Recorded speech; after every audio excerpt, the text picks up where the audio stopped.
Konsumsi obat batuk alami. Jangan lupa ya subscriber. Yang sudah subscriber mudah-mudahan selalu dalam keadaan sehat. Amin.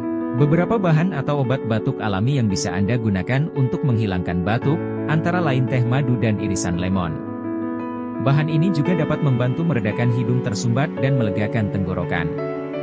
Dalam banyak penelitian, salah satunya dari jurnal Family Physicians of Canada, madu diketahui efektif menyembuhkan batuk pada anak-anak jika dikonsumsi secara rutin selama batuk berlangsung. Anda juga bisa mencoba minuman hangat seperti wedang jahe atau jus nanas untuk obat batuk alami.